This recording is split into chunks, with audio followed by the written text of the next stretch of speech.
Hello. Hey, how you doing, man? Good. Is this a public room? Oh, yes. Is there a problem with that?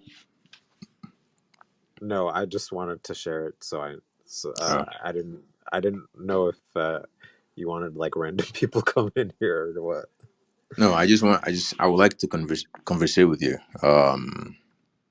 How Yeah. was that thing?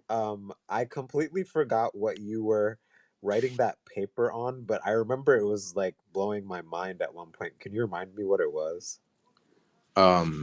Let me see. Can I just pin it in the I'll pin it in the Y- thing Yeah. here. So, so honestly, let me tell you this, right? I think the only question worth pondering is what is the truth? I think that's the only question that's worth Well, you pondering. saw you saw it was glitching people out. So Why is that? Can you? Because I have a hard time understanding why. because it was kind to the point where we were in the talking in the back channels about the irreconcilable nature of the overlays that have been placed on humanity. It's just systems systems of control uh, being adopted by people as systems of truth and reality. Um, it only leads to malfunction or like breakdown or glitching when you have somebody uh, break it down to that foundation because they they realize there is no foundation. Um, but it There is is it is interesting watching people glitch out like that that was Kevin dude. That Kevin dude totally glitched out. So I was a bit confused. What was he glitching out to? Was it the information or was it the delivery? You think? Like, look, humans, uh, computers were created, based on us. Like they are a copy of the limitless uh, calculation and computing ability of the human mind. But what I think has happened,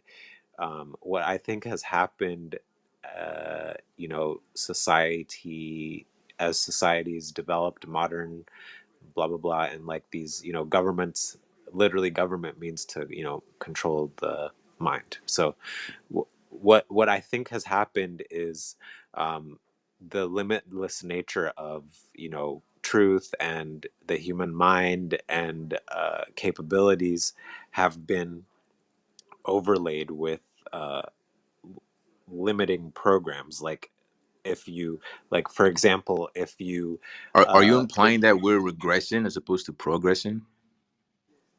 yeah, That's a it's huge that's a huge jump it's to make because counter that's counterintuitive. yeah, it is. It's what like the organic progression is supposed to be, limitless, ever expanding, ever learning. But when you kind of put it up against the systems of control operating the world as we know it at the moment, um, everything is kind of phase locked. Like, you saw perfect example when you ask somebody to break down, and look inside themselves to, like, what is truth. Um, the they won't question themselves to the point of dismantling religion or whatever fundamental thing has attached itself to their sense of self and like being. Like, the it's designed that way um, to make people controllable and implode uh, when necessary. Like, it's like, the concept of Stack Overflow. Educate me. So Stack Overflow is a computer programming term where uh, when a certain amount of code is input, and it uh, uh, the the processing power of the whatever, the computer can't handle it, uh, after that, after whatever that point is, it just comes out as like jumbled code, even though it was fed in as organized information. uh, So once there's a that threshold. There's some threshold. there Um, is there is an artificial threshold that's been placed on humanity, by design, by society, by education, um, by religion, by all these systems of control. There is like this uh, uh, point of stack overflow that happens for people, whether even people, genius people in medicine. Uh, uh, Now with the if with the after the whole COVID pandemic, somebody who's like a PhD, has like three PhDs in medicine, um, when they're faced with the reality of what they probably were involved in perpetuating, and you show them what the truth is now. Back then the truth was different, but when you show them what the truth is now, even somebody intelligent reaches this point of stack overflow, because it's the systems that they okay, installed, like can we I pause you installed. really quickly, Austin? Because you Yeah, mentioned the go word ahead. intelligence, right? You said even somebody with high intelligence. Now the question is, how do you? What's the premise of measuring this intelligence? Is it the information that was digested by the individual, or was it the ability for them to process information, process complex information, complexity? So, what intelligence are you referring to? And if that's the case, um so yeah, there's clearly an intelligence of processing, so you reconciling say the information. doctor, the doctor could be described as someone that possessed that. No, not the reconciling intelligence, but they had the the consensus reality of what intelligence Okay. is. They read all the books. So the information, so They they possessed a lot of information, right? So we could yeah, say they the possessed information all the age, information. right? So the Yeah. information age eventually transitions to a new age, right? Now that age information is does not suffice. Information is not enough because you cannot have enough information to be able to make predictions in this new dimension, essentially. Yeah, yeah, and we have to get to this point of um, So we redefine intelligence, creating. right? We must redefine intelligence, essentially. We must redefine what it means to be intelligence. Yeah, if people haven't seen that a huge overhaul of education, religion, um, government, and all that stuff is direly needed. All the progress and exponential stuff you're uh, projecting is not going to happen, because like I said, by design, everything is uh, everything is made to be finite. um, we aren't raising our kids in the education system and government and medicine in this limitless realm. uh, they deal in absolutes that are false. Um, the like So essentially, you're saying that the systems that we're accustomed to are systems that eventually collapse at some point due to some sort of pressure, whether it's internal or external, right? So these, Yeah, and but it depends on the person. It depends, but yeah, it could be external pressure that creates that stack overflow, or it's internal processing. Like the person can't reconcile the information, doesn't want to start over from zero, um, and like forget everything they've learned, or come to the realization or accept the truth that everything they've learned possibly is a lie. And yeah, it's just those things are going to be very necessary how about going this? forward. you know, I'm usually nicer by saying that the information wasn't a lie, but we just wouldn't suffice, and you know, it's not enough to make a conclusion. When you make a prediction, you get inconsistencies. So the information is just not enough. So there has to be some other way to process information, to process the totality of everything, right? To be able to get to a conclusion, because information itself is just not enough. Yeah, exactly. And we've been raised to, you know, trust the information, trust the science, trust the government, trust school, trust this, trust that, but it's all, um, you know, like all those things are finite, all of those things are flawed, all of those things uh, are subjective. Like no matter how somebody's Exactly. gonna want, So the truth no does matter, not lie in information, yeah, no, it and doesn't. that's the realization that a lot of people have to come to. But I think there's some sort of tug of war with that reasoning. Yeah, and it's there. It's like I said, it's by design. Uh, you know, their systems of control um, are what the, you know, the people in power and the people in power want. If you know, if everything was allowed, and everyone was allowed to question everything, you know, governments would have destabilized and like wouldn't have been necessary at the, like if there was an organic progression without, you know, the invisible hands, you know, uh, making policies and making things laws and blah blah, all this bullshit is happening, you know, to limit humanity. But if there was a at any point, if there, You know how I see it, Austin? I see it what, as just power dynamics.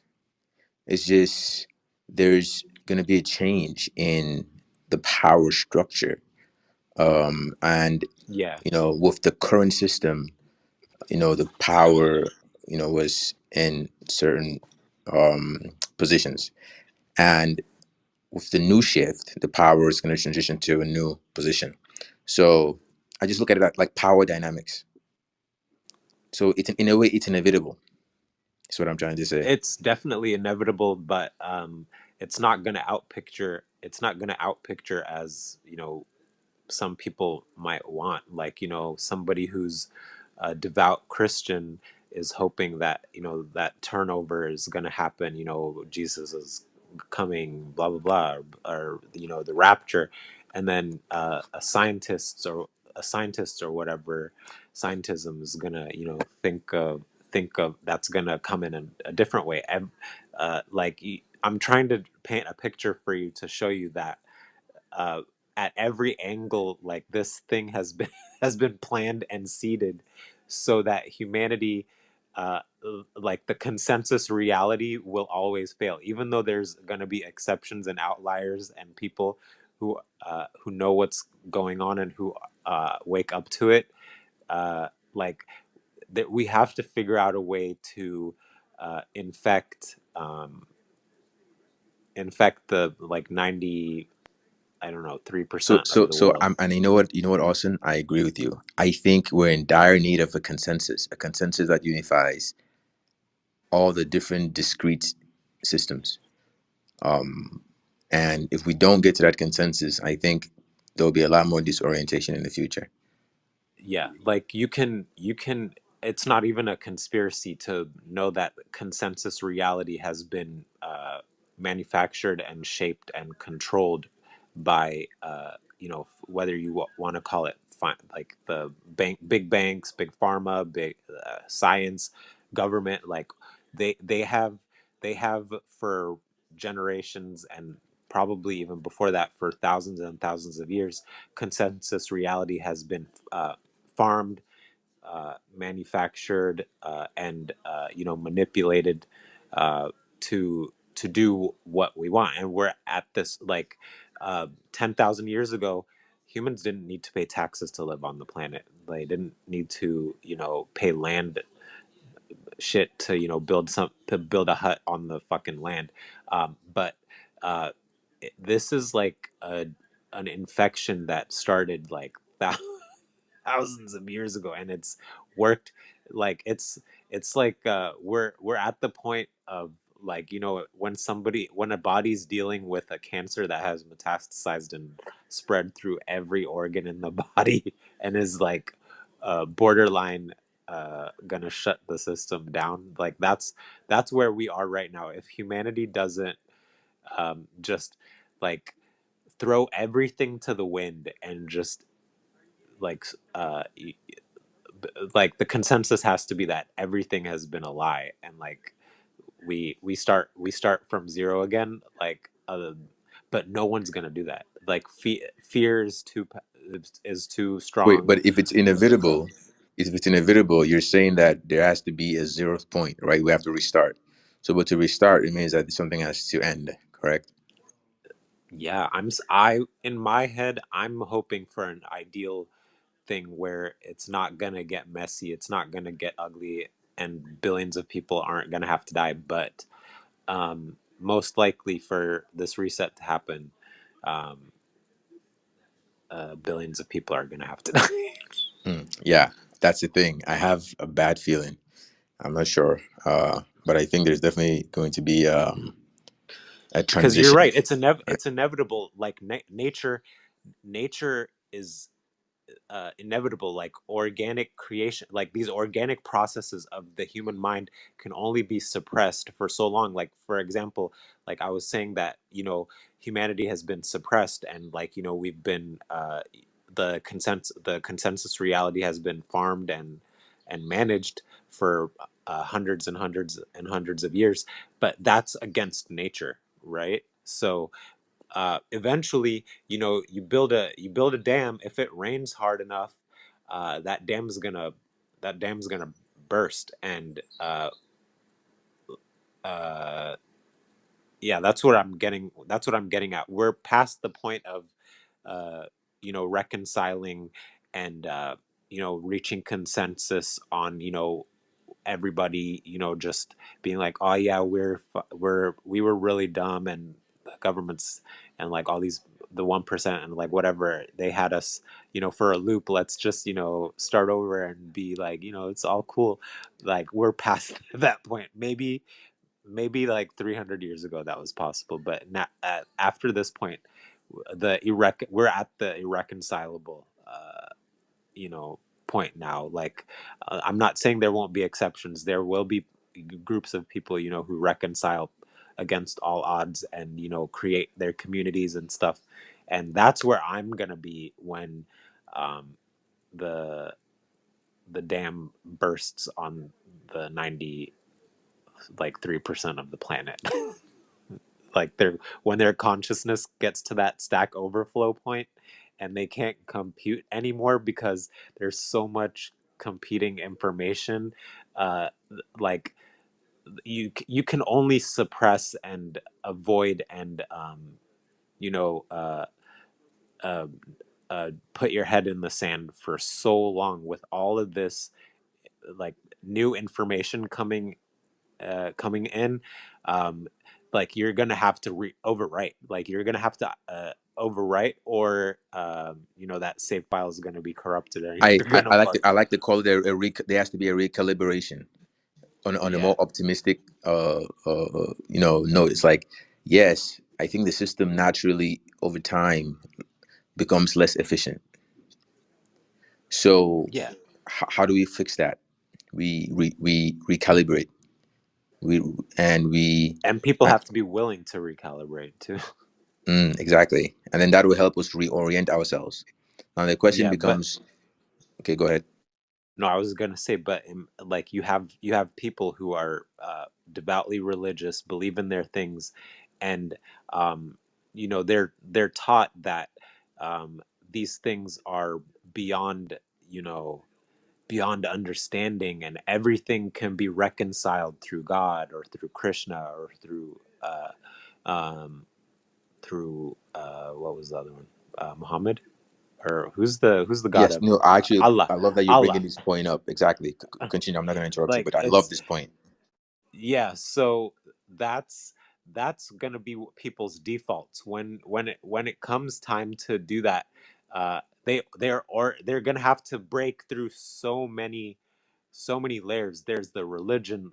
The religion layer is going to be the hardest one because um, there's so much programming that comes with that. There's so much programming that comes with education too, of course, and there's so much programming that comes from government, the government layer too. But the hardest one I think to break is uh, going to be religion because like people who are devoutly religious already think that their god has all the answers whatever we come to them with.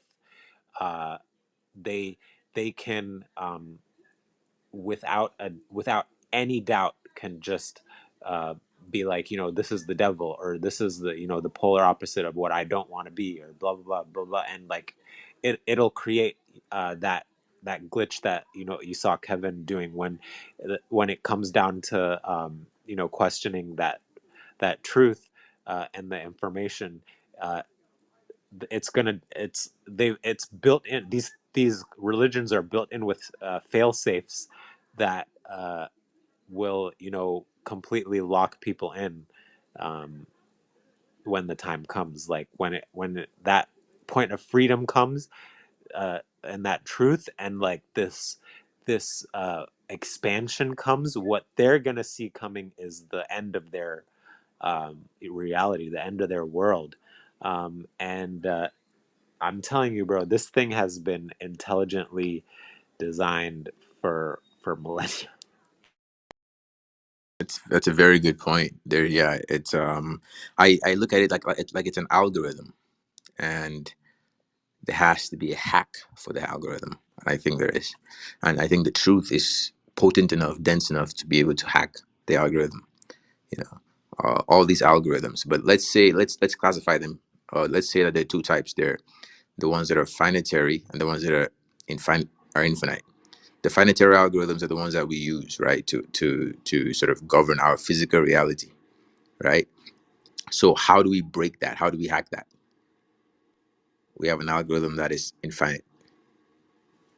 You have to be willing to go beyond the the limit. You have to Like go beyond the physical. You have to go if beyond the physical. That's why the algorithm be, is beyond, it's yeah, beyond computation and it's beyond physical. It has to be something that is omnipresent and imaginary, but also representable. Can you represent the truth? That's why I asked you earlier, what does the truth look like? If I asked you, how would you represent it? Would you say it? Is it in a textbook, or can you draw it on the beach, in the sand? you're coming to that point where I'm just going to answer with the people who know the truth that matters, like the truth that we're talking about. It's like it's an experiential thing, and somebody would have had to take their mind there, and recollected that for it to even be possible. Like the only reason we've gotten this far in this conversation without either of us glitching out is because uh, in in our own ways we have experienced this infinite. Maybe it's from your studies or in your whatever, however far you've gone in there, and like the pondering and stuff, and me in my own way. But uh, this limitless, like this infinite, this eternal, like ever expansive thing.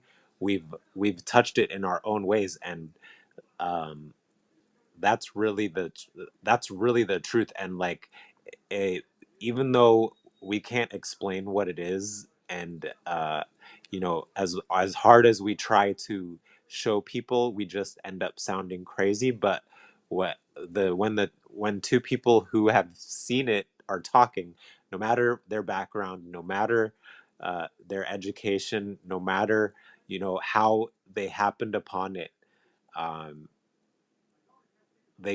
like dance, they can dance around it and still talk and like you know, create ideas, and you know, the sparks are there. That's what I'm saying. That's the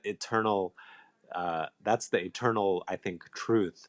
But a lot of people are designed, and like we've been born to operate on finite truths, and once that limit is reached, you know, you either say no, that's sin, no, that's you know, uh that's, we shouldn't go there because, you know, God didn't go there, or whatever, like whatever reasoning and logic people, distorted logic people use uh, to avoid the expansion, um, that's on them. But like anyone who has broken past that point, we will be able to have conversations with, and like they'll know that, you know, that's the truth.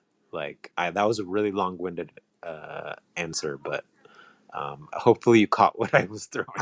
I like how you said you've touched the truth, and you know I've had the same experience. It's I feel as though I've touched it. I've I've I've seen it. So the only thing I could do is represent it. And so that's why the question is, how, what does it look like if we were to You represent can't the truth, represent it. right? You can't represent it Now because listen, listen.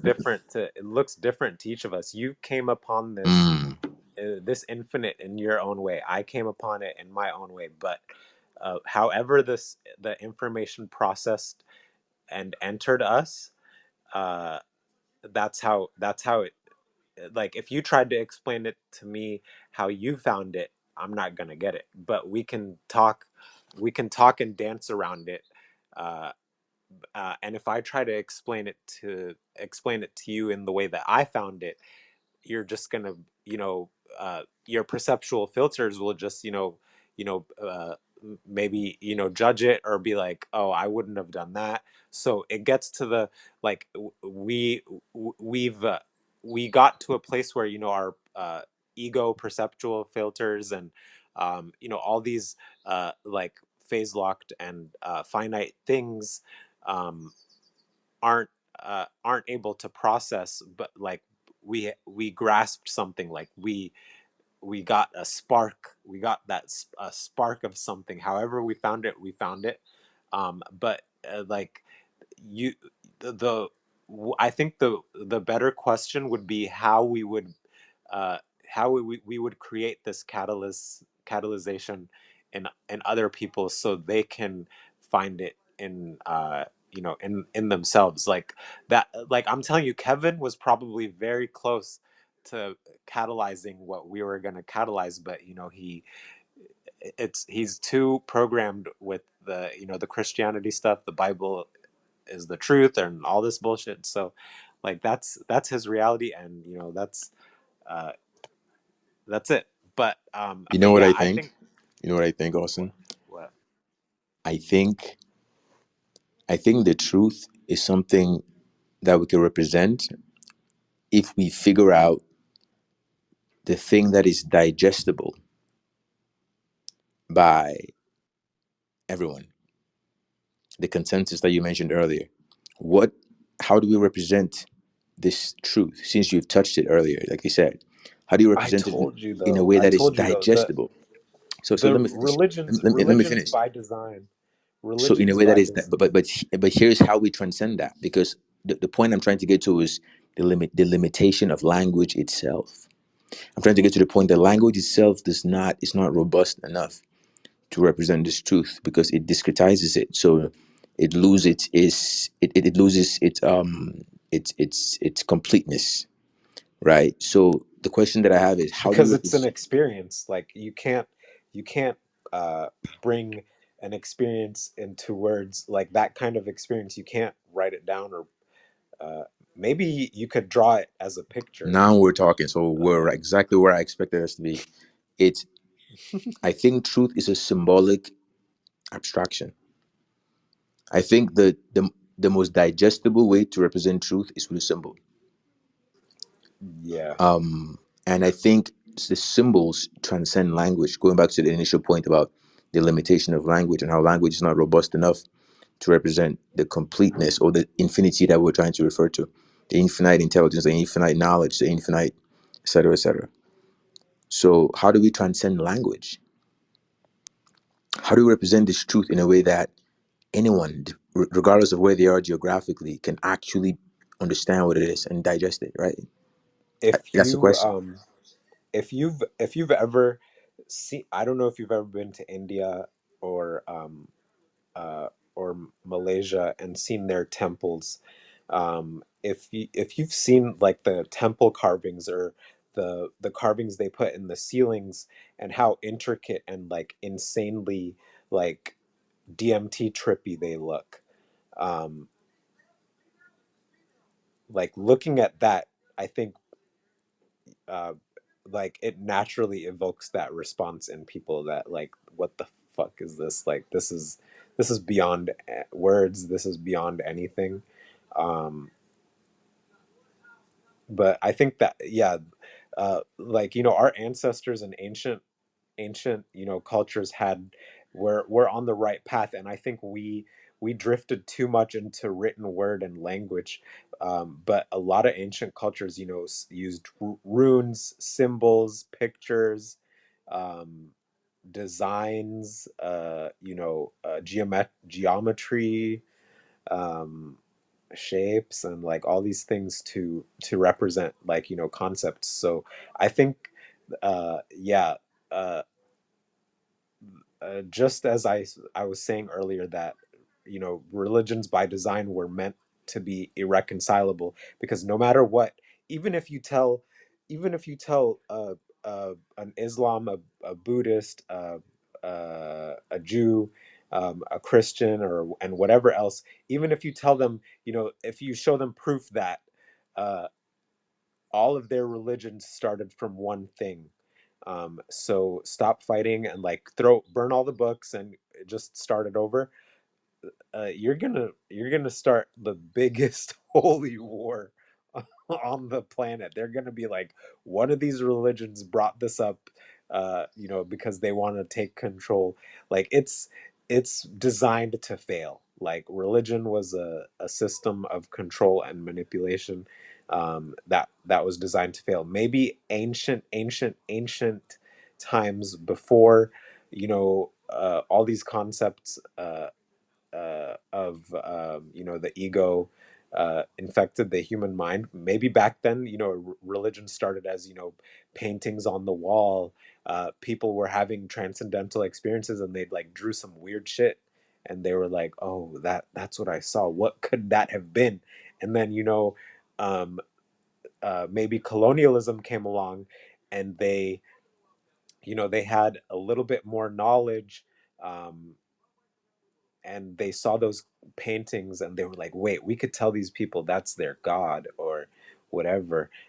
And he sent us to save them, and like we can control. Like, what if that's what's been happening throughout history this whole time? Like, uh, people who uh, were maybe advanced in a certain way. Like, we clearly know that there's a way to advance in humanity where you're in harmony with nature and in harmony with the universe.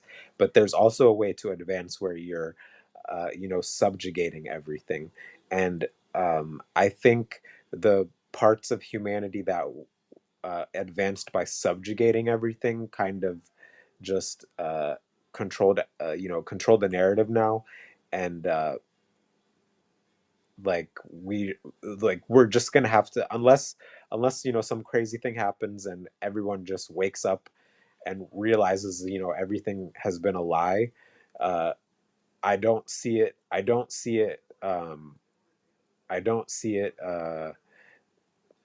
having a like happening, that overturn, or the reorganization happening in a way that's a win-win for everybody. There's definitely like it could have been a win-win at one point in history, I think, but right now it's going to be like there's definitely going to be a loser. but I think organically, the what's been subjugating the planet and not being in harmony with it, and stuff, that's going to be what's going to be, uh, wiped, so to speak. And um, what scares, I think, a lot of people is that they don't know if they're on the side of, harmony with nature, or uh, subjugating it, because complicitly, if you're religious, or if you've engaged in a lot of these, government systems, you're complicit in, the disharmony of, bringing the disharmony into the planet. So um I think you're definitely onto something, that it has to be in pictures, and because and that's how ancient cultures did it. So if you can somehow create uh, a visual representation, that simultaneously, uh, you know, by just looking at it, it unlocks that part of people's brains. Then I think you might be onto something, and we can broadcast it like. Yeah, so now I can talk about now. That's why Kevin flipped. That's why Kevin had a short circuit. But you know what I think, Austin? I think um I think a symbolic abstraction is the most efficient way of representing an idea. I agree. If I'm understanding symbolic abstraction right, Yes. I think I am. I have a pretty good intuitive grasp of a lot of stuff, so I think I'm understanding what you mean by symbolic abstraction. So my intuition says that if we were to represent the truth in the simplest way, in a way that is digestible by everyone and it transcends language itself, you know, you can go to a man in Asia, a man in Brazil, a man in the US, a man in Africa, a man in South Africa, a man in Australia, and the truth looks the same and means the same thing. Yeah. Wait. That paper is not the one that I saw you had last time. The other one had like a bunch of shapes in it. Like it had like a triangle and like some other weird stuff in it. Oh yes, so I think on that one we were talking about because I think we were talking about the currency. So I'll post it. So that was I think that was called the intelligence standard or the language of intelligence. Let me see if I write papers and I forget about them. That one was interesting. I remember but you drew something on there, right? It was like a triangle with a dot in it or something, or like I don't know if it had the infinity symbol in there, but do you know which one referring to? I'm gonna put it in the thing upstairs in a second. Um, Um, but yeah, like, so in my delving, in the spiritual side of stuff, I've come across a lot of teachings, um, and there are a few that have reconciled, a lot of the irreconcilable stuff in religion and medicine and government and reality and history. There are a few books out there who have tried to reconcile it, and the conclusion that they reached is that, this uh, this like confusion was created on purpose, um, to keep humanity from, basically, advancing in its natural state. Like I was saying earlier, if humanity was advancing in its natural state, government is not necessary, medicine is not necessary, um, education is not necessary because all these things would be taken care of, um, organically. Like, you grow up, you're taught by whatever elder is there, or whatever, like like whatever system is there. Or even um, uh, if you believe that the DNA holds information, there's a couple philosophies that I read that said that the human genome was tampered with somewhere in history by extraterrestrials, and that 97% of our DNA is like junk. Uh, it's actually a lie, and it's like just dormant. So for some reason, like 97% of our genetic code is dormant. um, and I just feel like if 100% of it was active, you wouldn't need government, you wouldn't need education, because I feel like as soon as you're born on the planet, you know what the fuck is going on. Like there's definitely like fuckery on a level that would blow your mind, uh, that is going on right now. I can send you the book that I read, if you're up for reading like You know 300 what? pages. You know what's funny? I actually agree with you because um one of my statements is that babies are more intelligent than adults, and that's if you're going by the new definition of intelligence. But if you're going by the current definition, then you can make the argument that babies are less intelligent. But if you're going by the new definition of intelligence, babies are more intelligent, and over time they're actually trained to become less intelligent. Yeah, So it's an interesting we concept, agree. which goes back to the whole concept of regression. Like we're regressing as opposed to progressing as a civilization. If you were to Yeah. extrapolate from the baby all the way up, right, to our civilization. I don't think I've ever agreed with you more. So, but yeah, like there's definitely been some kind of tampering for whatever reason done to humanity uh, to keep us from advancing on this natural, uh, infinitely, eternally expansive, consciousness, like this path of like consciousness, um, like things have been implanted throughout history and in social structures and religion, like all of these things. Only somebody who would devote their entire life to a religion would think that it's going to free them, and not see that it's actually like their doom.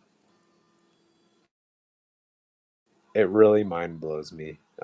But that's the level of confusion and like how lost humanity has become.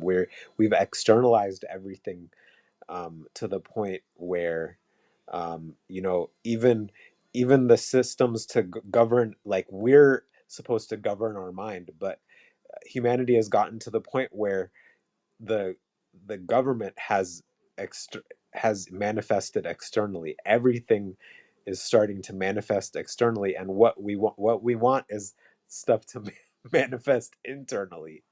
Um, if I'm making any sense, but it just blows my mind that more people don't see it that way, and I don't know, maybe a symbolic abstraction will fix the dormant DNA in people, and maybe they'll start questioning questioning their reality. Exactly. It's funny. You actually everything you said did the last like 20 seconds. Exactly. It's it's they see it and it does its thing. Yeah, but I don't know what the fuck that thing is. If there's some way to encode every religion into a symbolic abstraction, and then So you don't uh have to. You don't have to. So all you have to do is create a consensus that unifies all the discrete representations of spirituality. but it has to have something that triggers that response in people. Like what? what the that core truth from all religions has to be present in that symbolic Exactly. abstraction, or that core feeling, or whatever that thing is that sparked a person to become The a thing that Jew. unifies Or all religions is not spiritual. what is it's fear? I don't know. Are you gonna make a scary symbolic abstraction? Essentially, what I'm saying is we can represent in totality the That ideas that these religions, these spiritual systems represent. We can represent that in a symbolic abstraction. So we can, is this like a 4D? Is it like a so 3D essentially shape? we're gonna do a consensus mechanism, a consensus algorithm that transcends spirituality and religion itself. Well, I don't think it could transcend spirituality, because it would be itself a form of spirituality, because it's tapping Okay, into. so now that's an interesting point, but Yeah. I don't know if I agree. I think so I think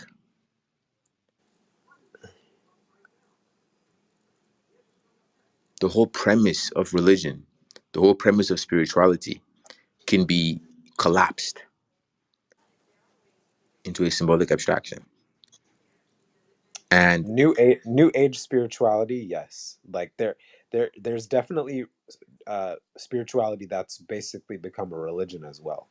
But I don't subscribe to, like, for example, your whatever abstraction you'd create to you know to show people whatever you're going to show them.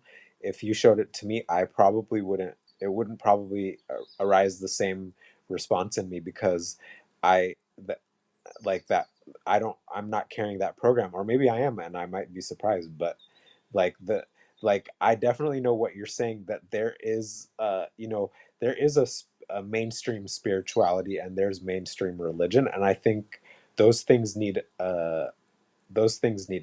definitely could be reconciled into one abstraction, because they're basically uh, they're basically polar opposites of each other. I think spirituality, that mainstream spirituality, was born out of the uh, uh, out of the inability for people to reconcile the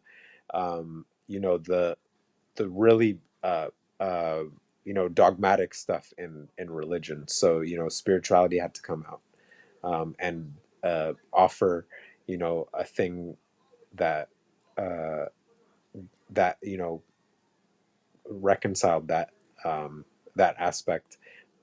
But I subscribe to a thing, I think, that is kind of even beyond spirituality. It's like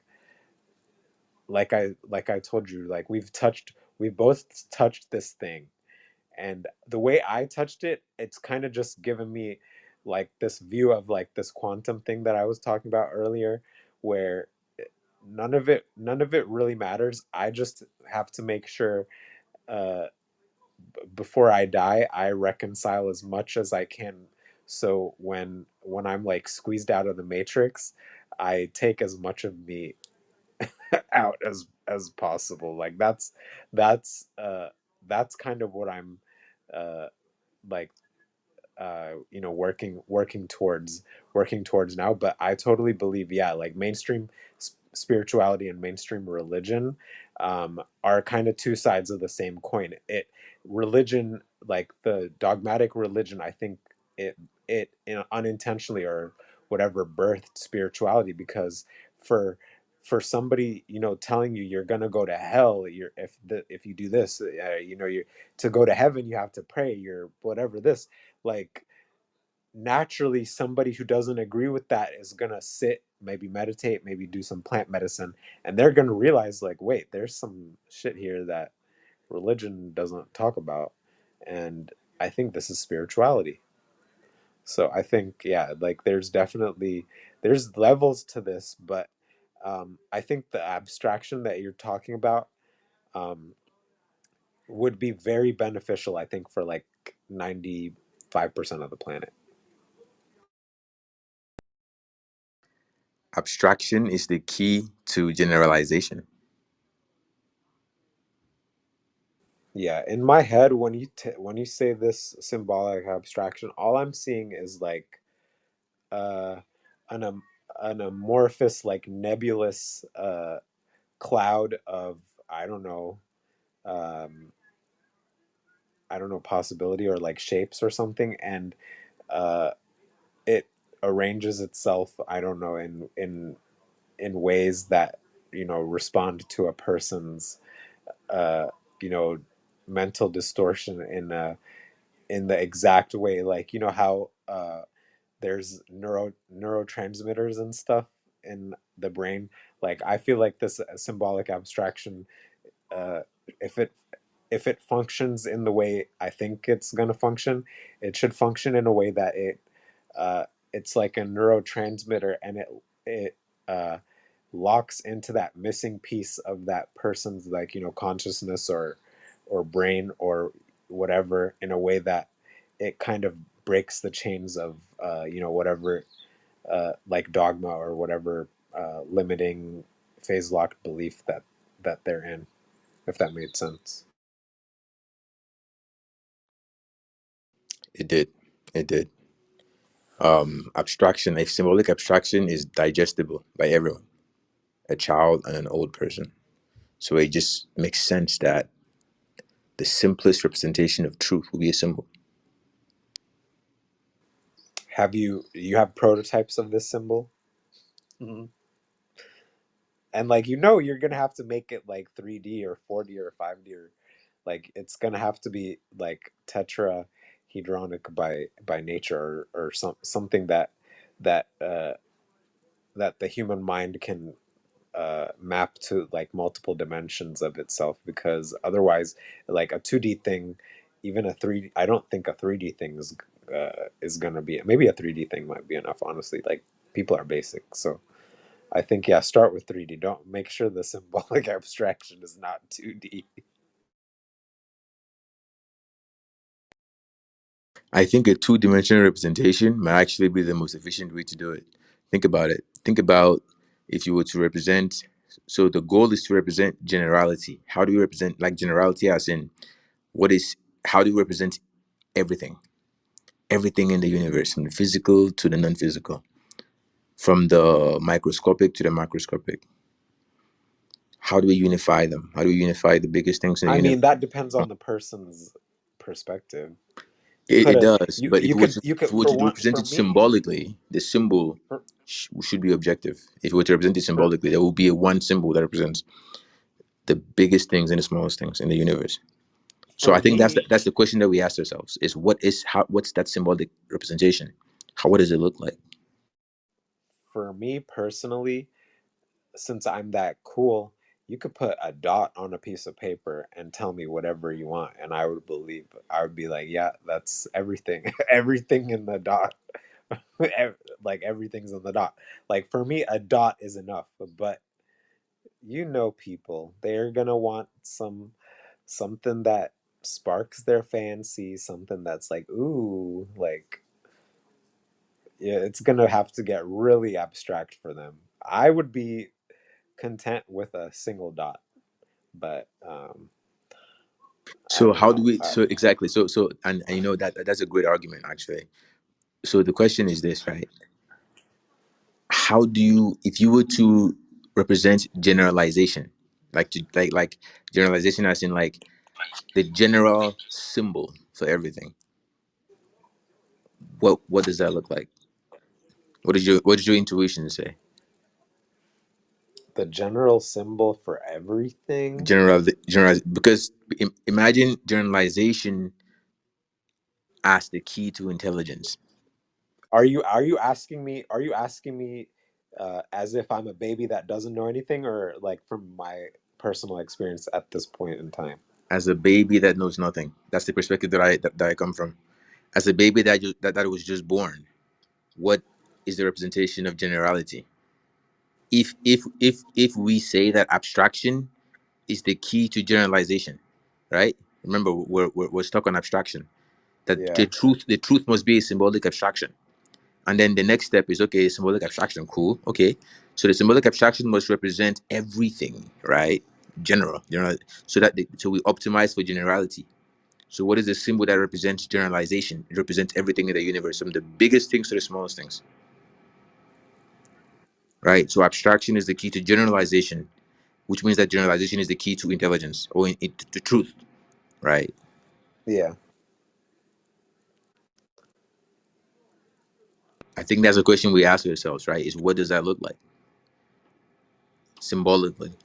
If that's the most digestible representation. But wait, isn't an abstraction by its very nature representationless? like isn't that what how abstract works? Like the representation uh doesn't matter, or is subjective, or um is beyond uh is beyond representation. I don't know. I mean, we represent ideas all the time. Think of emojis, right? The representation that's and a symbolic abstraction. If you consider those symbols, that could be a symbolic abstraction. So the question is, what is us? How do we represent generality? The question becomes, how do we represent generality as a symbolic abstraction, as a symbol? Because generality is how we access this so-called intelligence, this so-called truth, right? Because it's the thing that unifies the biggest things and the smallest things, right? Yeah. uh I couldn't tell you honestly. Like I said, personally, I'd be okay with a dot on a piece of paper. um I think a baby would be cool with maybe a bigger dot on a piece of paper. If if I was a baby, like if I was a baby, I think if you put a piece of paper in front of me and it had a dot on it, I'd probably be trying to like grab the dot, um, and stuff. But you know But what? I like, love you just just said that. You just grab the dot. Now let's say that the baby is like to touch and feel stuff. So that dot Mhm, will be represented as something like a circle, like a mhm. ball, right? You give the baby a ball.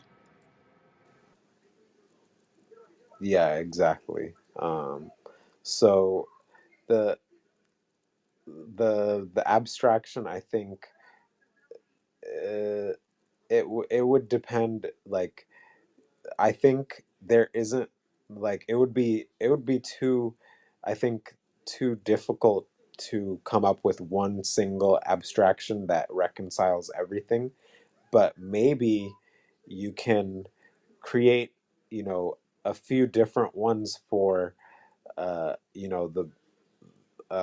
for the most like, irreconcilable ideas in reality.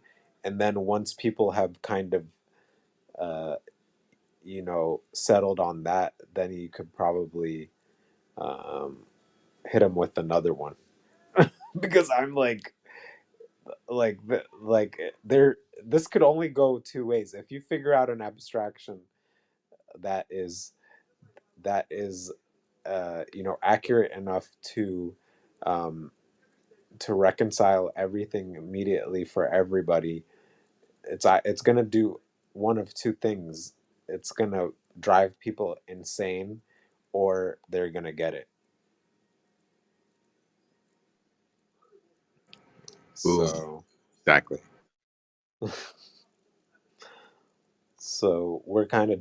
we're kind of delving into like areas of like the like if you think of it on a quantum level, um like this stuff, um maybe, Do like, you know what how I'll do give we the? make I'll tell you what I'll give the wait, go baby. ahead. I'll give the baby a ball. I'll give the baby a triangle, and I'll give the baby an infinity symbol.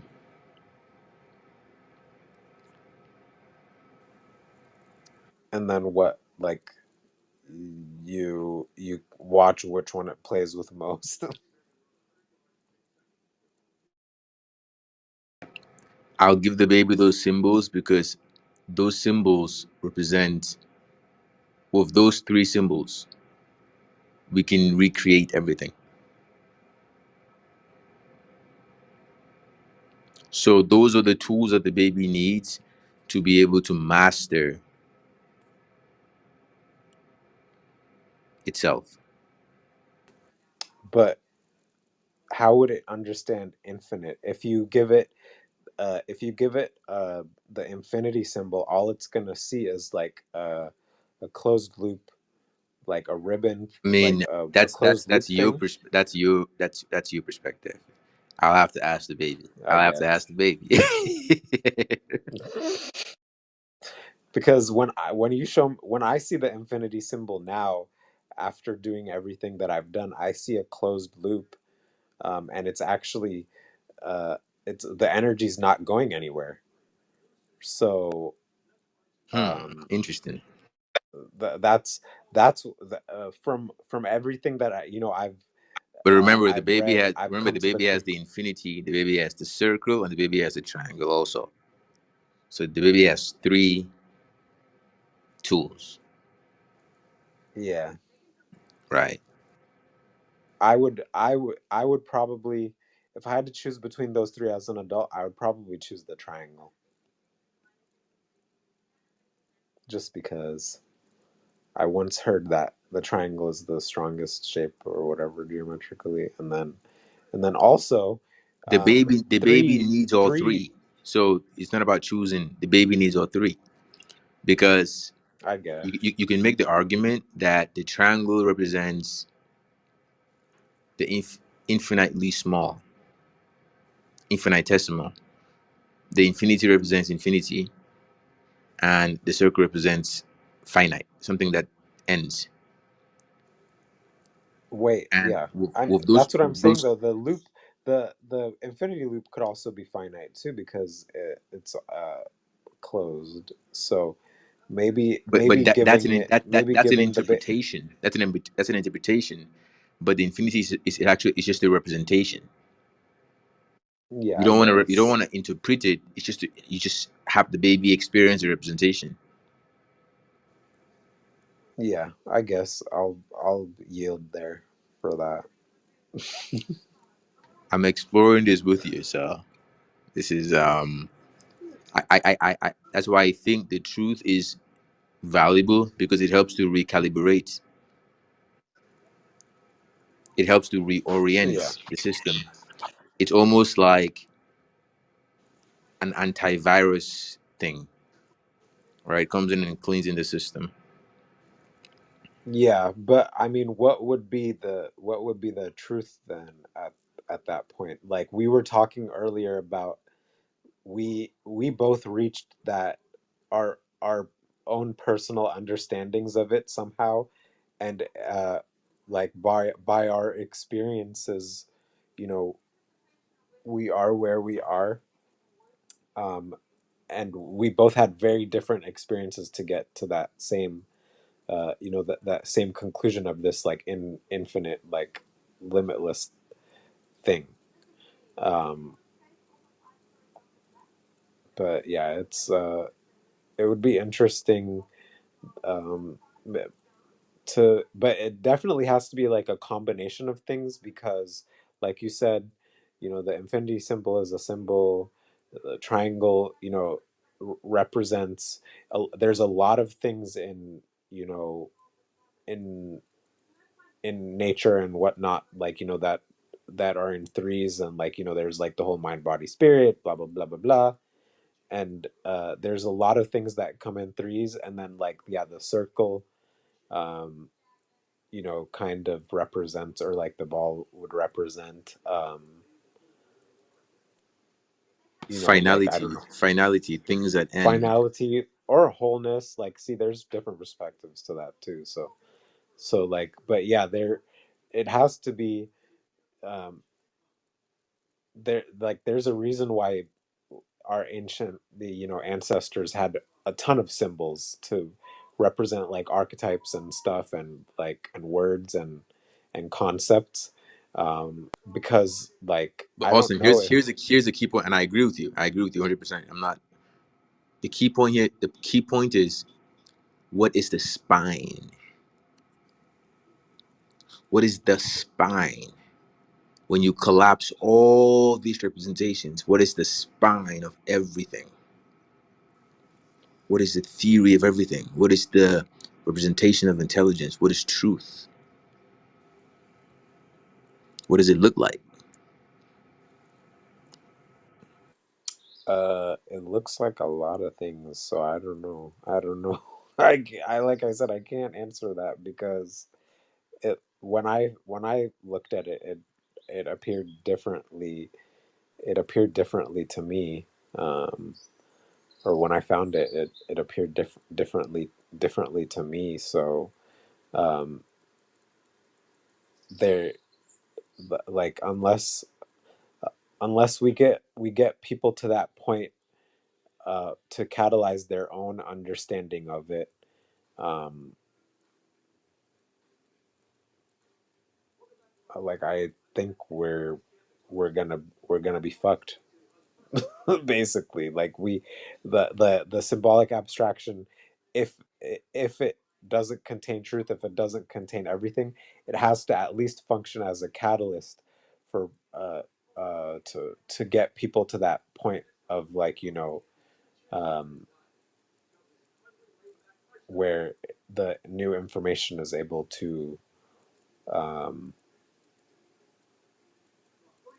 to be reconciled or something like that. But yeah, it's interesting. How have you, like, do you have any You're absolutely do you have right. A point of reconciliation, a point of a consensus. Humanity must come to a consensus. And the only consensus that my intuition says exists is the truth. If the truth can be represented and everyone can acknowledge it as a truth, become aware of it as a truth, right? Then that's the reorientation. That helps us reorient ourselves as a civilization. But yeah, in this age of like a thousand truths, like, what the fuck, your truth is, or like the truth that, even if your truth is the one that might be uniting all of them, it's just another truth in the fucking ocean of truths. I don't mean that in And no, an no, offensive way. and you know what? You know, I agree with you. I agree with you. It's just another truth. And then the question becomes this: what's the optimal representation of truth? So let's be optimistic. Let's say all the religious texts had some iteration of truth in them, right? But clearly, the consensus, a global consensus, was never reached because if it was, we'll all agree that that's the truth. But that never happened, right? So the question is there some representation of truth that can transcend and have a global consensus where everyone can agree this is the truth? You know, this thing that is just so fundamental that it's digestible by everyone, regardless of of geographic location, language, religion, etc., etc. It's just something that is just, you know, ubiquitous. It precedes everything physical, at least. Wouldn't that be the truth? Yeah, I guess. But again, unless you are able to spark uh, an experience that is inexplainable in people, that gets them to your same conclusion, um, you're it's still just another truth, because people will just uh, will just say, what makes this guy different than the last guy who told us he had the truth. And like, I think um there might be something to be learned from religion here, because uh clearly religion is not the truth, but so like so many people, like throughout history, um like uncountable people have died for it, fought for it, said it was the truth, killed for it, and um, it might be it might be that you have to reverse engineer, um, reverse engineer, whatever virus is in religion, and turn it into something that doesn't limit people, uh, into like this Stockholm syndrome kind of situation where, you know, like you're so attached to this religion that, uh, like it it it takes up like every part of your reality. Like I know I know people who are so religious, like, it's become part of their identity, and it's kind of sad because, um, I know from what I've experienced and the type of person I am, and like the depths in myself that I've experienced, it's just like, I, I just end up seeing people who are so afraid, to dive deep in themselves, that they've just, accepted whatever this is as this is as truth, and like it works. Like people are so averse and, want to avoid, this confusion. Like it's programmed into people, like this expansion. I was talking about this thing where you're teetering, like when the human mind is teetering on anxiety. You're actually in the best spot, uh to cause like expansion, growth, and evolution. But this teetering has been conditioned into people, uh as, something to fear, and something um to avoid. And religion, has weaponized this, and even, manipulates people based on it, where they're like, oh no, yeah, you don't want to, think like that, when in fact, uh like for me, in my personal experience, diving into the abyss and like coming back out is what, yeah, like it broke me, but it also, like it also fixed me. Uh and like everything that, people go through their lives, all the anxiety and like all this stuff, it's because they're avoiding themselves. So what all this to say that the abstraction, I think, uh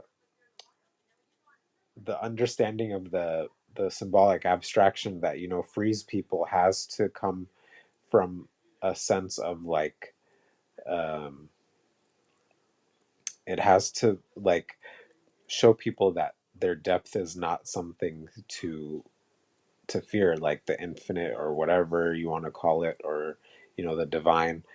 um it's not something to fear. When you experience these things, it's not, a signal to run to church and be like, oh, the devil has infiltrated me. Like I feel this thing that is so uh unexplainable, it must be the devil.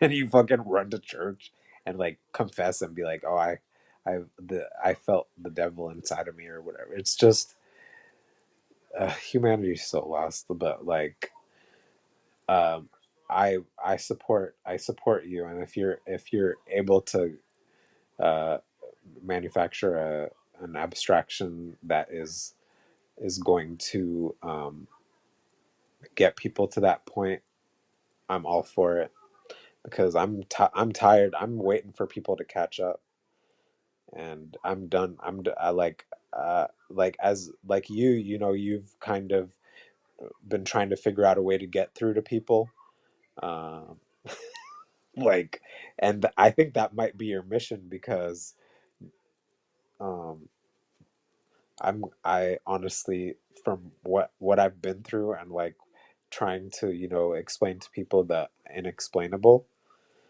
I can tell you that they're very happy. They're very happy in their uh in their boxes. Like it's just like um how do we break them out of it? But they can break themselves out of it. So how do we create something that helps people break out of something that they don't want to break out of, because breaking out of it would mean that everything is a lie. Ah, life is amazing. Okay, I'm done. Done blabbing. Yeah, man, I agree.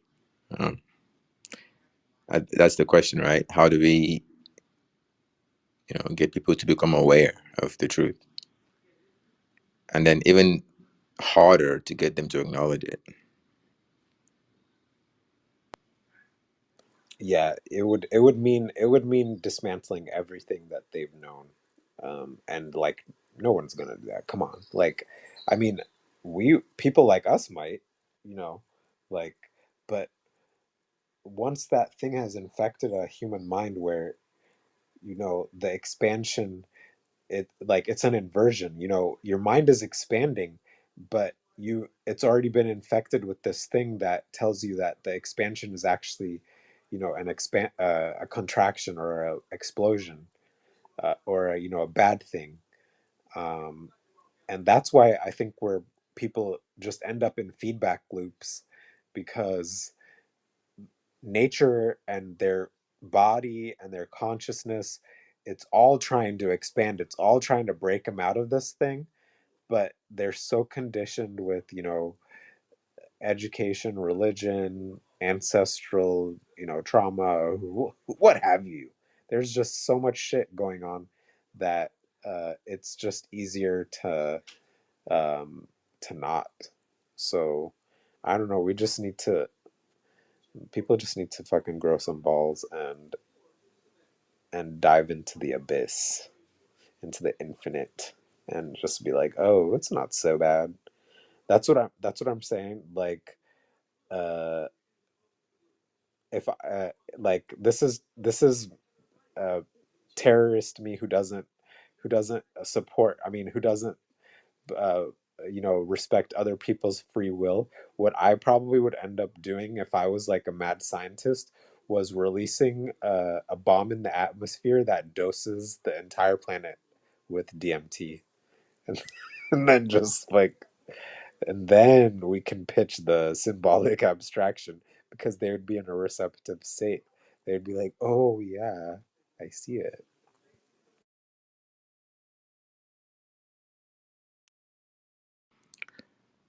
Why the fear?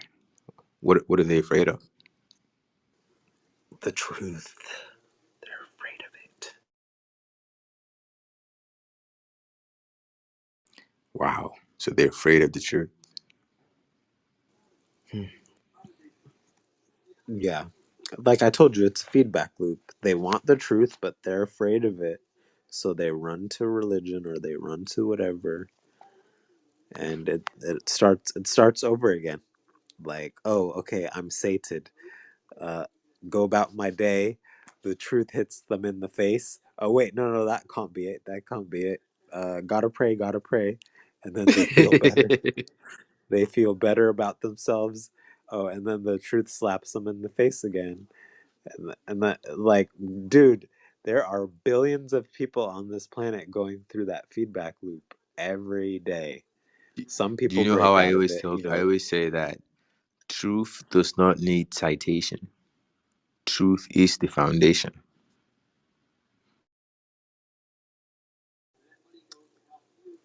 yeah, exactly.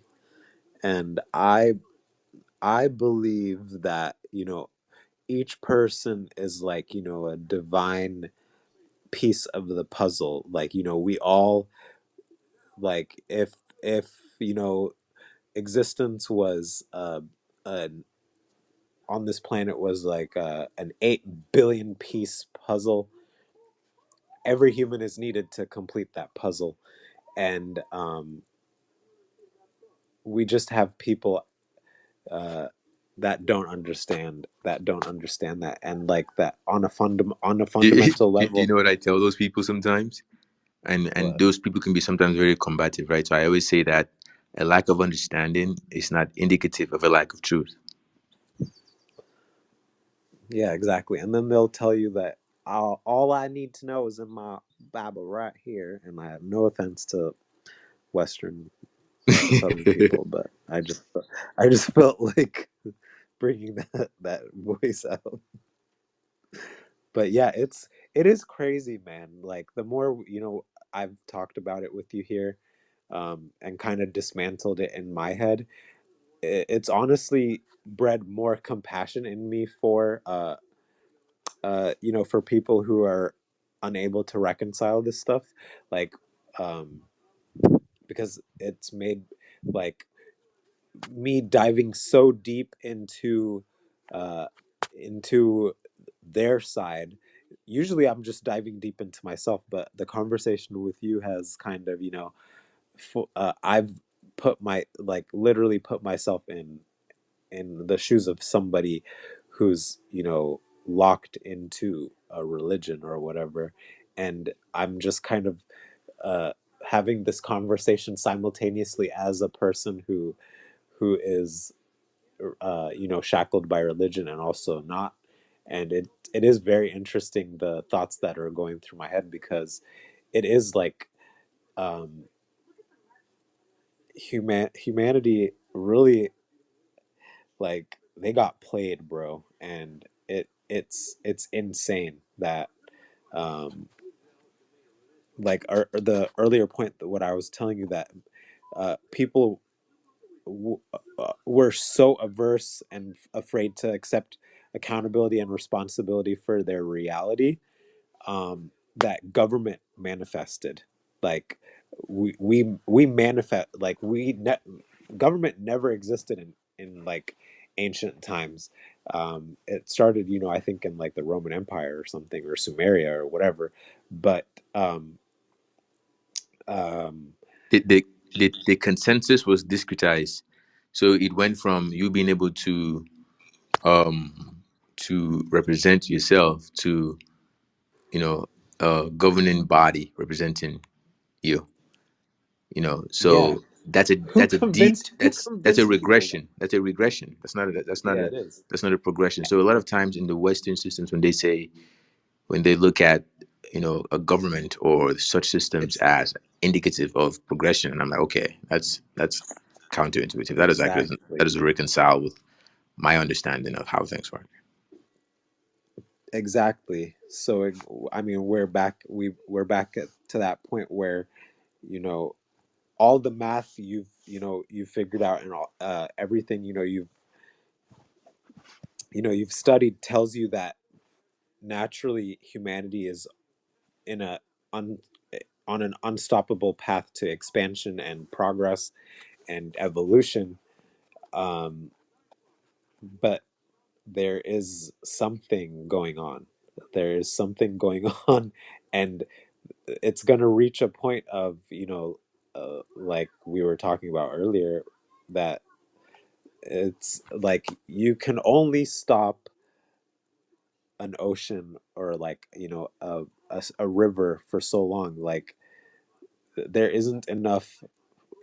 uh The levees can only withstand so much pressure, and there's going yeah. to be a And threshold, and there's going to be a yeah. tsunami.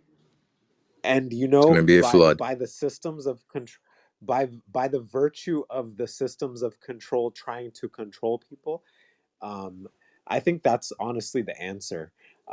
In the we saw what happened in the last 3 years of this, like, the whole, the pandemic and everything. And exponentially, like there's been, so, like, in all the years of, this whole new age awakening and people waking up to the government and blah blah blah blah blah blah blah. Like, no, never has it been, like, the this many people awakened in 3 years. So I think that's gonna be, like, what I'm just gonna be focusing my consciousness on.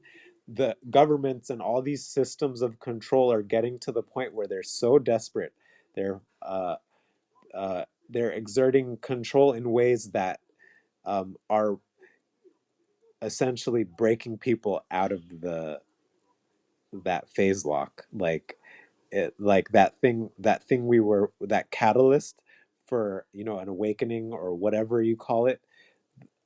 You know, we're wanting, people to find it in themselves, or them coming to some truth.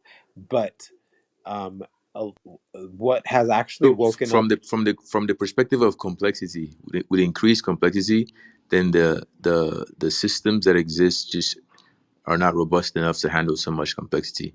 So what happens is that they are gonna fight very hard to try to retain that power through very extreme measures, and that actually would lead to the algorithm um facilitating the collapse of the system.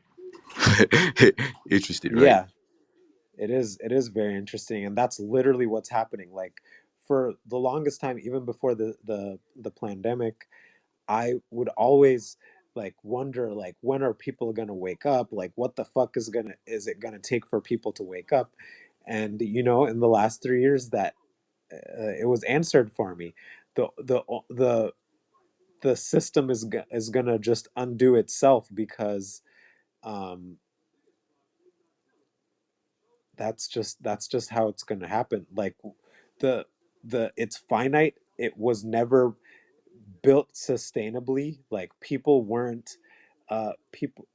minds weren't enslaved sustainably. You can't enslave minds in a sustainable fashion. Like, it has to be like full on brainwashing control or nothing. And uh what's actually happening is, like, people, like, yeah, like you said, like, the algorithm is starting uh to break apart, because um people are realizing that uh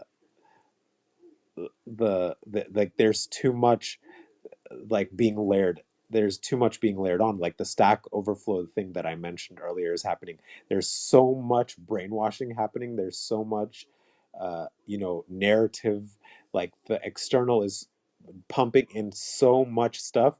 It's actually causing people to glitch out and uh catalyze, like, catalyze um catalyze awakenings. And it is a beautiful thing, like, to watch the system kind of implode on itself. These systems of control that thought they had everything figured out. um it is pretty funny. Some people will make the argument that those systems were useful, um, uh, at least to maintain stability, uh, for that period that the system existed. So that's an argument that exists. Um, Yeah. but yeah, I'm not sure if I agree with it, but that argument exists. Well, those systems, uh like, only came upon, agreement or whatever, because people were told that they needed these things to be safe, to yada yada, blah blah blah blah blah. It all boils down to people not wanting to take accountability and responsibility over themselves, and over their reality. They would rather uh, have an intermediary for it. And um, you know over generations and generations, like, you see the result, where we're, that pivotal point in history, where uh, the many decided to be ruled by the few for whatever reason.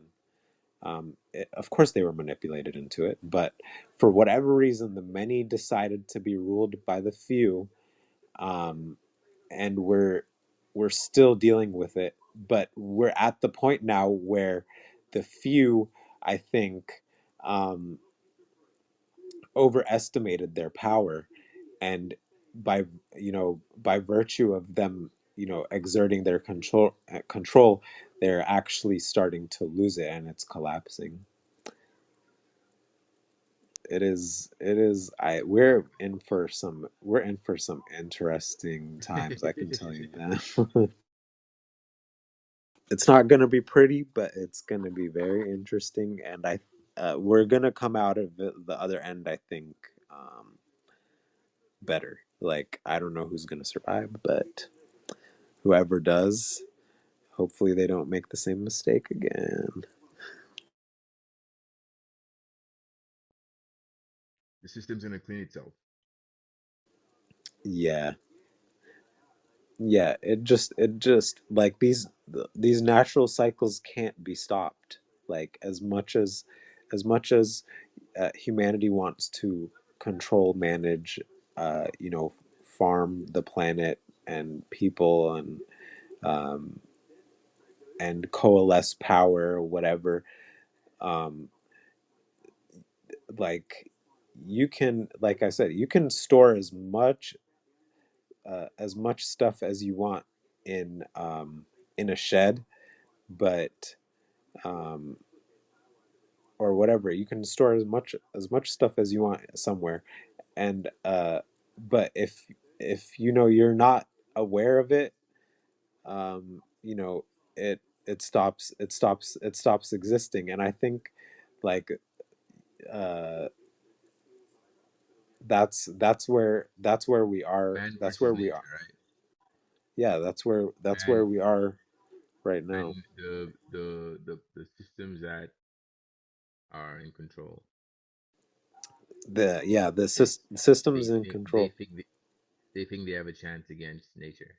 Fortunately, Yeah, they think they have a chance against nature, human consciousness, or the organic aspects of creation. um, and they don't. Like, you can only harmonize with this thing, or you're gonna be, like, obliterated. And that's what's gonna happen. I think, um, we're gonna have, our chances to harmonize. so look, um, so I'm just going when you when you Go ahead. said when you said you either have to reconcile with this thing or you'll be obliterated. I think of it like this. When you said that, I was thinking of a, a fight between the infinity and the circle. I mean, between the infinity and the equal sign. And the Yeah. equal sign thinks it has a chance to beat the infinity in a wrestling match. But infinity, unfortunately, is just too charged. It's too powerful. So it's going to obliterate the equal sign. So that's why I think the death of the equal sign signals the birth of a new civilization. And I think the equal sign is the reason why we've actually not been able to understand the totality of the universe, totality of nature, because we're trying to equate two phenomena at a fundamental level, as opposed to trying to reconcile it Yeah, at do every turn. it's I mean, the equal sign itself, it's uh it's stuck in duality. It's two things. Exactly. That's why if you look at my bio, I said I want to be known as the man who killed the equal sign, because I realized that the equal sign is actually one of the reasons, or is the reason why we've not been able to understand or been able to interact with the other side of the universe, the imaginary aspect of everything. And it's Uh, isn't it interesting that the Human Rights Campaign adopted the equal sign as their symbol? Equality is not a natural phenomenon.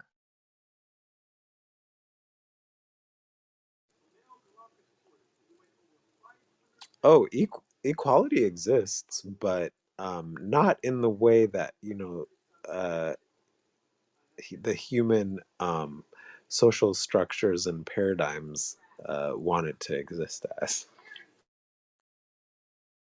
Exactly. It does exist, but the problem with it is that it's not the fundamental representation Yeah, of it's infinite phenomena. yeah, and It's too discretized. And to complete it, we must divorce from the equal sign, and which means that the death of mathematics. And that's why people call me crazy, but I always say that, you know, we must divorce ourselves from the equal sign and divorce ourselves from mathematics, because those systems are not robust enough to give us an understanding of the infinite aspect of the universe. We can only use the Um, mathematics to represent the discrete aspect of the universe, of physical reality, physical phenomena, right? there's actually evidence in ancient cultures that they used uh, base 12 base 12 mathematics, and even some even more advanced mathematics, in their calculations. So that's a whole other rabbit hole. um, uh, the world has been standardized on base 10 mathematics, while there's evidence that ancient cultures um, did all their calculations mainly in base 12.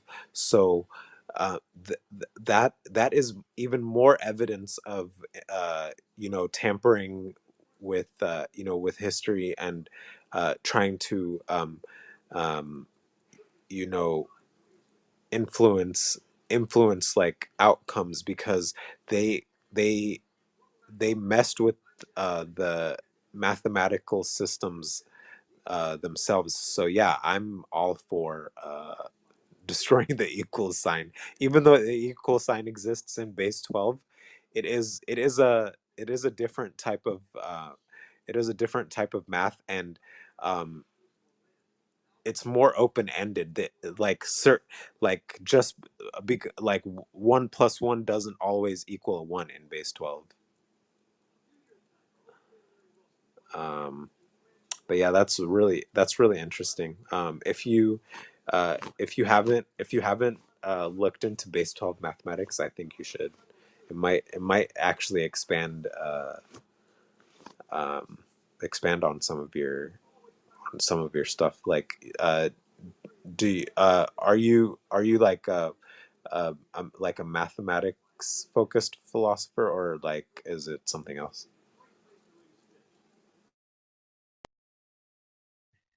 Mathematics is a knowledge system. Mathematics is built on axioms. And if you really think about it, all the other knowledge systems, whether it be physics, chemistry, economics, they're all derivative knowledge systems from mathematics. So, from my perspective, I think that if mathematics itself is not robust enough to represent the infinite aspect of the universe, or the totality of the universe, from the microscopic to the macroscopic, then it means that for us to actually get to that understanding, we must transcend mathematics itself. We must find some system, some knowledge system that gives us the ability to actually derive mathematics, while also accounting for the fact that there might be an infinite other types of mathematical representations, mathematical knowledge systems that exist that we've yet to discover.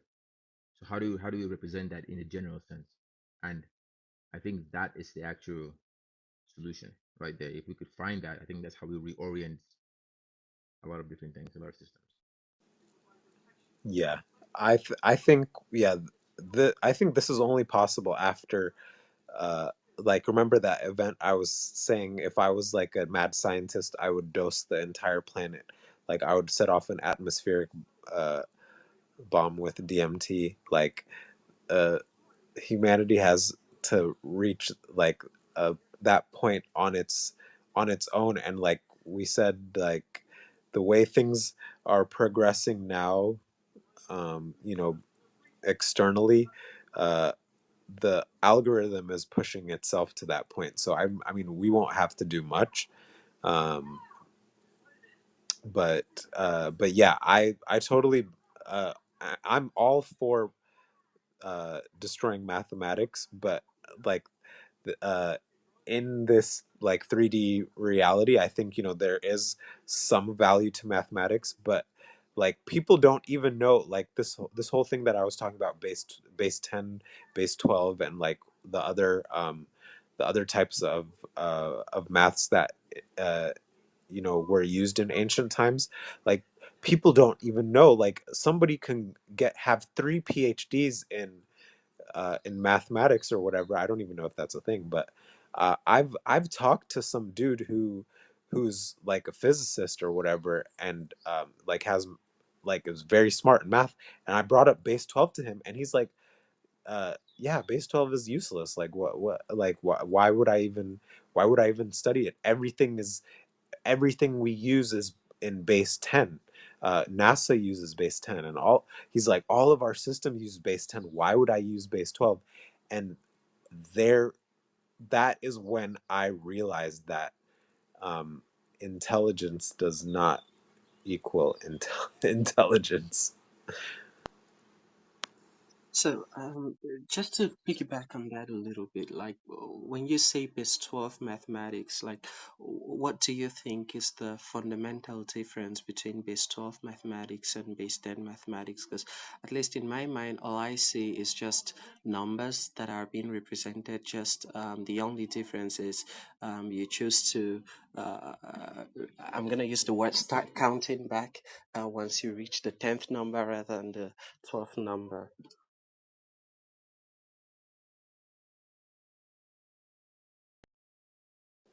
From my perspective, um, uh, and from how I've studied, base 12 mathematics um, is the closest thing I've come, like the closest thing that I've studied that uh, gets to the point of bridging the gap between science and spirituality.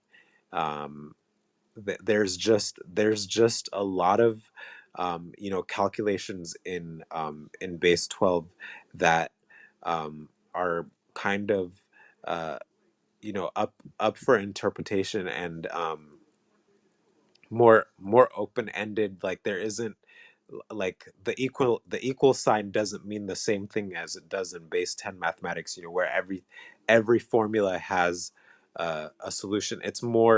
Um, it's more kind of like quantum, but I don't really know how to explain it because uh, I've only been like studying the studying it for like the last maybe like four years, and it is really complicated. There's not a lot of books on it.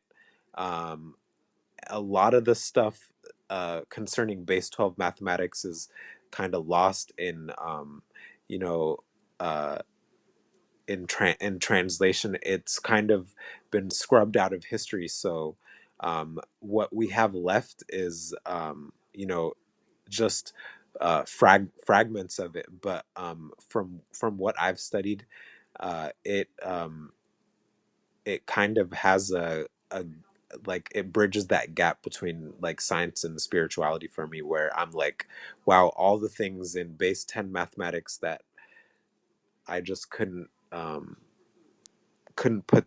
put two and two together, or I was always like, I'm a little sorry to interrupt here, but yeah, go um, ahead. my question is more like, okay, so can you maybe describe the properties? Because when you say base 10, base 12, what I hear is just a number system, and I'm not seeing like what fundamentally could be the difference in operations between two different number systems, or at least because I'll take an example here. When you look at computers as a whole, most all operations run on base 2, right? And we can extrapolate that base 2 mathematics into base 10 mathematics, or even a base 64, or whatever base that you want, without necessarily losing or gaining in some sort of complex mathematical operation. Um, uh, and so, what I'm curious is if you actually mean number system, and if you mean number system, then what are the kinds of operational differences that you're talking about, and how do they come about? Because at least my current perception of number systems was that there's no inherent difference in the results of the operations apart from just the physical representation of the numbers, but in reality the net value remains the same. And that is where base 12 differs. See, it all started for me when I started having uh, certain informational inconsistencies uh, with New Age spirituality. Um, if you know, if you guys are familiar with Metatron's cube, the flower of life, and all these things, um, they are they operate on base 10 mathematics. Like if you've heard of the Fibonacci sequence, the golden mean, a lot of these mainstream mathematical concepts, um, they they actually are finite mathematics. Okay, and the the Fibonacci sequence, I think it's 1.414, and if you if you blow that up and look how it calculates the Fibonacci sequence, actually, um, in base 10, it actually grows by addition. So the numbers are consuming each other to grow. Um, and that is basically what base 10 mathematics is on a consciousness. So if you are following me on a consciousness level, uh, base 10 is like a consumption. um, it operates on consumption, and our reality has been kind of calibrated uh, to base 10. And then you look at base 12, like you said, the in number systems wise, they're their calculations are very similar. Base 12, in base 12 there's also a sequence, like the Fibonacci sequence or spiral, that calculates to 1.612. If you blow this up exponentially, what you start seeing is that the 1.612, the spiral and the sequence actually grows by by multiplication. So you are, um, forever, kind of like in this expansion, like this limitless expansion sequence. Um, but if you count the Fibonacci sequence far enough, it actually starts, like the and if you draw out the spiral, it actually starts after a certain point of, drawing it with a compass. It actually starts turning in on itself into like what you would probably classify like a black hole, like a black hole mathematics. And then base 12, if you plot out the numbers and start drawing it with a compass, it never turns in on itself. So um, that's kind of where I'm coming from. I'm approaching it from a spiritual perspective, and I'm telling you that math, education, everything we've learned has been kind of uh, infiltrated, and you know to to um, to shape the consciousness of humanity in a certain way. And if you look at it, if externally, um, we humans are a consumptive species. We take resources, like our default is consumption. And I feel like if all the ancient cultures who were, using base 12 weren't wiped out, and all the histories, fucked with, we would probably be using base 12 mathematics, and the world would be probably much closer to utopia than we are than we are now. Like, but so I'm in more than a mathematical perspective. I'm kind of seeing it from a spiritual perspective, based on various perceptual filters, and like various experiences I've had, and conversations I've had with people, and materials that I have read about um, base 10 and base 12 mathematics. So it's kind of more spiritual for me than it is about the numbers.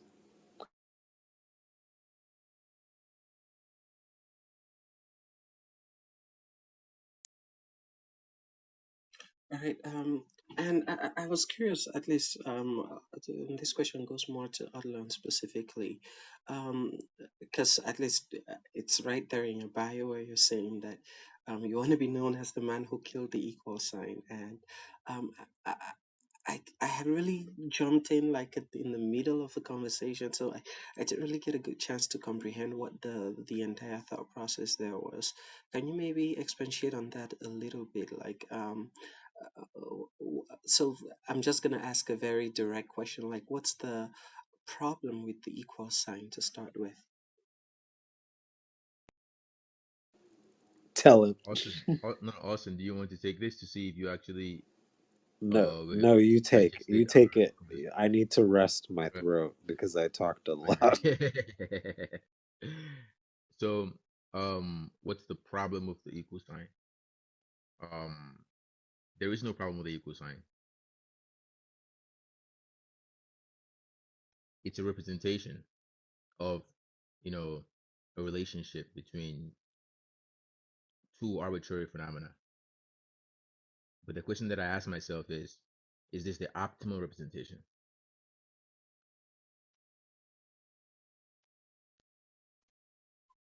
So, when you say optimal, what do you mean? So are you looking at deep down? I'm going to use the word identity. And when I mean identity, that is, I'm assuming that every single object that is created on the planet at any point in time has a unique identity. That is, if I write a two here, it has an identity that's different from two that I write somewhere else. And so when you say fundamental, um, or at least from a fundamental perspective, those two things are in the same. Those two tools are in the same. But when you're looking at, at least I'm going to use the word an abstracted value, then those two tools are the same. And so when you say it isn't necessarily, at least to the universe, the same, is that what you mean by if I can't say that that two is equal to the other two?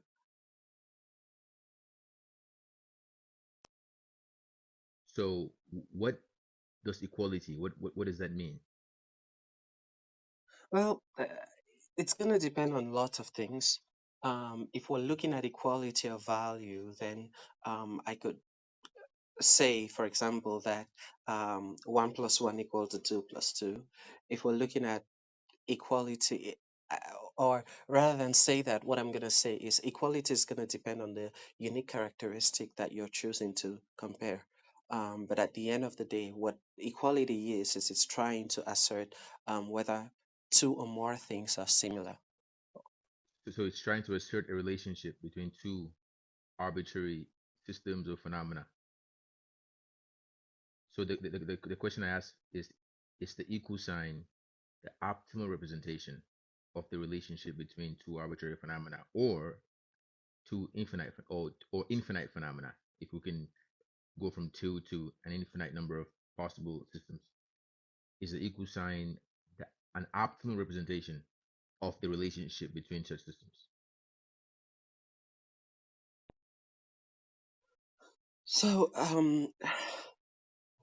when you say relationship, it kind of, I'm gonna say, makes the question a little bit more complicated because um, everything is interrelated. And so you probably cannot use a single or at least a multitude of things to actually compound all Exactly. the. So exactly, Cyril. Exactly is the question is what is the representation of the interaction of all systems of two arbitrary systems? What how do we represent that relationship, the interaction of such systems at the fundamental level? And that's when I got the epiphany that the equal sign is actually the barrier that prevents us from being able to represent that relationship because because we're trying to uh equate with the equal sign the all systems and collapse those systems into a binary format, and that's not optimal. So for us to do that, we have to get rid of the equal sign. But if we get rid of the equal sign, then it means that we have to transcend mathematics, because it means because mathematics is fundamentally built around the equal sign, axiomatically speaking, right? So if we get rid of the equal sign, what's the new representation of the relationship between all phenomena? That's the question.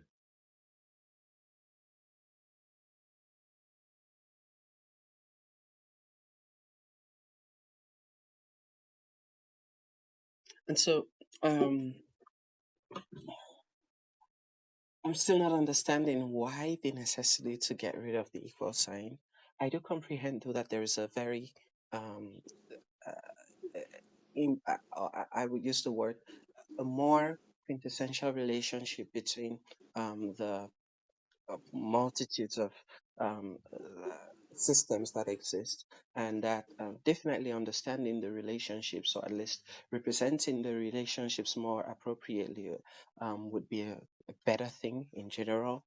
Hmm. But the equal sign fundamentally, the purpose that it tries to fulfill is to establish. Uh, uh, uh, I would still use the word, or rather, I shouldn't use that word, but it's to establish the similarity of a specific property of something. So, for example, I can say, uh, or yeah, I can say one A person equal to similarity is another. just a relationship. A similarity is just a relationship. So Yeah, at the but it fundamental is. level, it's Yeah, just a but it is. relationship in the But most here, general sense. at least when you look at this, you'd realize that we're measuring just one property. We're not, or at least with respect to the equal sign, we're not measuring all properties, Exactly. because at, at, at a deeper level, everything is different, right? The equal sign wouldn't be sufficient, and two things can never be fundamentally So equal to serial, each serial, other. you exactly. That's the point. Go ahead. That's the point. The point is that the equal sign it was useful to us for some time, but it's rendered itself antiquated. With increased complexity, the equal sign collapses. It's not sufficient. It's not robust enough. We must have a new. We need a new representation of the relationship between phenomena. So now go to the concept of energy. Energy, right? If we could break down and collapse everything in the universe from the microscopic to the microscopic into a simple formalization, right? We could say E equal mc squared, right? And then now the question that you ask yourself is this: is the concept of energy, mass, and the speed of light, are those concepts that we could break down further? We generalize those concepts into something general, more general than energy. If energy could be, you know, energy is an abstraction. It's an abstraction at the end of the day. Energy, the concept of energy is an abstraction, right? So the question is, can we have a more fundamental abstraction that allows us to derive the concept of energy while also accounting for the ability to derive an infinite other concepts of the relationship between systems? But aren't you putting yourself there into a non-ending recursive loop? Not Because necessarily. uh, not necessarily, at least what I'm seeing here is, the second you'd like to just infinitely go deeper and deeper, you're probably never gonna find, at least based on what my current perception of things are, you're always going to need to identify some fundamental thing that needs to get a specific answer. And that's not to say we should stop, but I'm just saying that more that at some specific point in time, there is a decent amount of appreciation that we do need to have in order to allow for our constrained memory capacity, and not just memory capacity, but even just our compute capacity. We have to settle somewhere. I think, and at least, and this might be your point, which is that the fact that we've settled for an equal sign is extremely limiting to our current compute and memory capacity, and that there might be a Precisely. more. Precisely. Okay, and so if I understand your point, then what you're saying is there might be a more nuanced operation that we could utilize to actually comprehend relationships between different systems more comprehensively. Is that your point? regardless of the complexity. Bullseye. I mean, but I don't think that we can get to the point of regardless of the complexity, because this would be assuming, and this might be where my own current assumption is wrong, but this would be assuming that there are some, I'll use the word fundamental particles that have, I would use the word, or I'm gonna say, let me go from this perspective. It will assume, for example, that hey, there is something known as the smallest particle that can exist.